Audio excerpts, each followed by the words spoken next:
I swear to God, this dude is forever crying. This fool is so entitled. It's not even funny how entitled this guy is.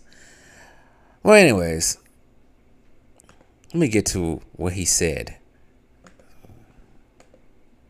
So, reading this article on the basketballnetwork.com or .net, article by Shane Gary Esita, I think that's how you pronounce his name. In his article, it says LeBron claims he should have been the first unanimous MVP winner. It was a writer from Boston, of course. So what he means that there was a writer from Boston who didn't vote for him. What the hell? Wow. I'll get to that later. Sorry for the break. So 2013 was, I'm reading the article, 2013 was a great year for LeBron. The Miami Heat won a second straight NBA title that year, giving James giving James ring number 2. I read that wrong. King James also won his second consecutive MVP award, Finals MVP award that season. But according to the fake King, it could have been a much greater year. During the MVP voting process, LeBron got 120 out of possible 121 votes, first place votes, and became one short, becoming the first unanimous MVP in history, NBA history. I think that would later go to Steph Curry for the 2015-16 season. Remember that season? That was Curry's second MVP. According to LeBron, he could have been the first to accomplish that feat. And this is what he says right here.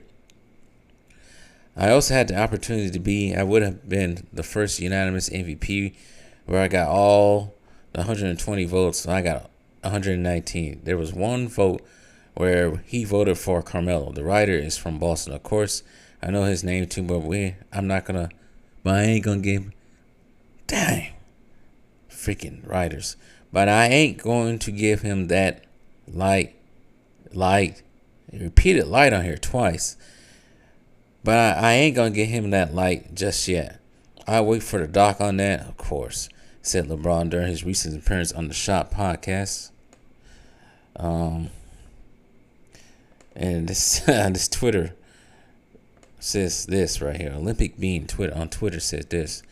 First he told us he was robbed for Defensive Player of the Year. Now he's saying he was robbed of a unanimous MVP. Y'all already sit here and accept watching this insecure fraud have to tell you how great he is.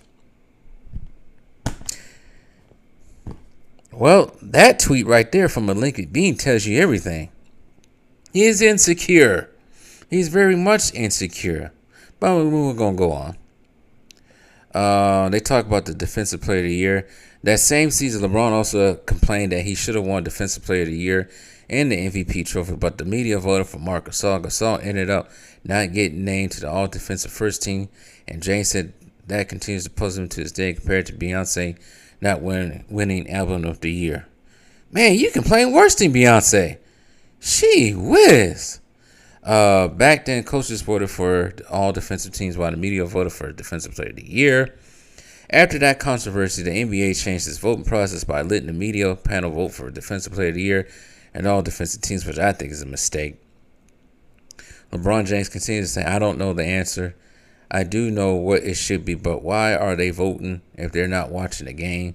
You should not study the game. You're not listening to your peers of the game, too. That's telling you like he's the best player. That's the best album. LeBron, they doing that for you. What the hell are you talking about? Gee whiz, you insecure.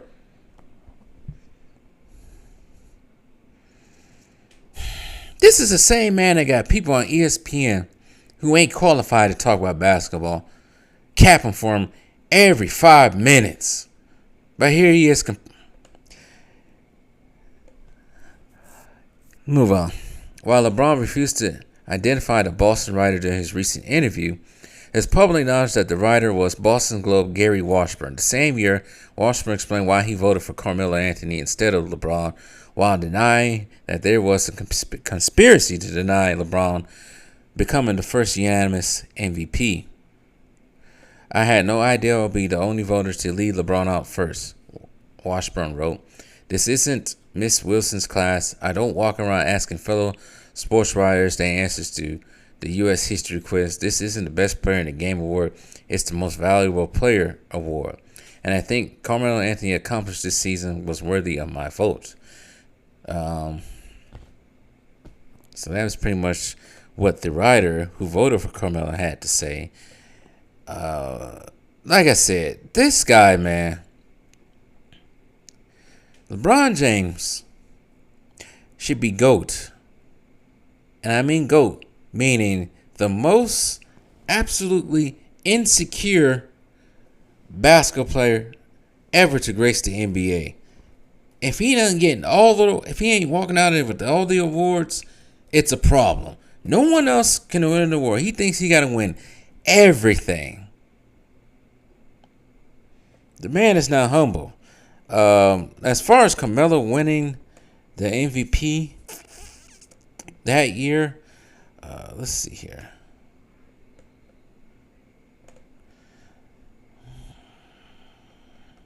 I understand why the guy did it too.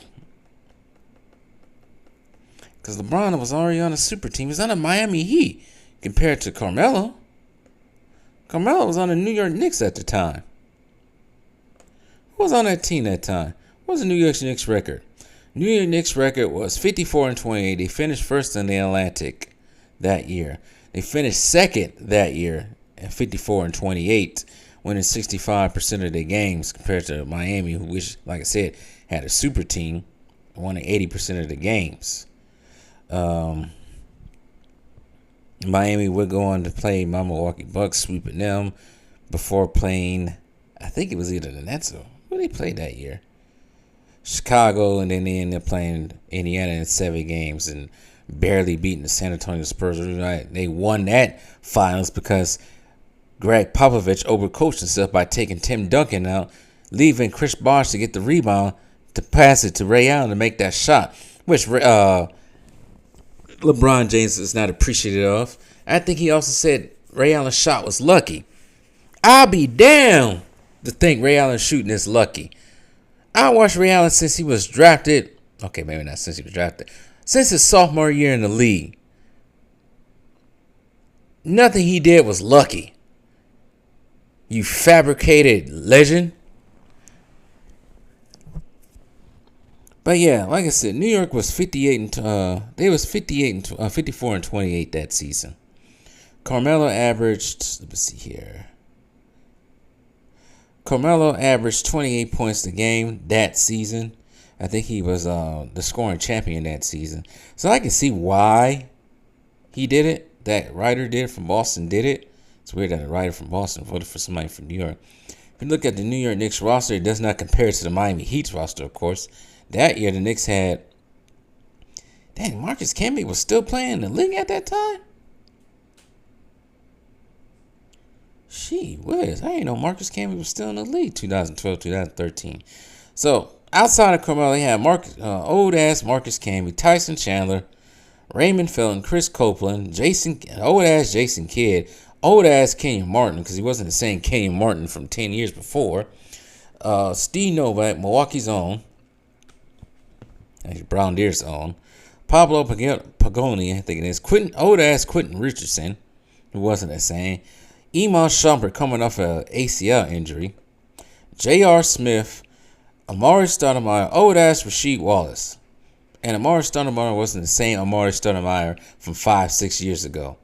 So, yeah, I see why that writer did it. So, LeBron's getting all mad because this writer voted for Carmelo. I can see why he did it. I can see exactly why the writer did what he did. Carmelo was no joke that year for the Knicks.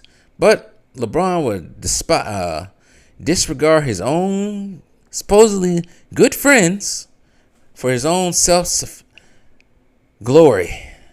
He's done it with Dwayne Wade. Done it with Carmelo Anthony.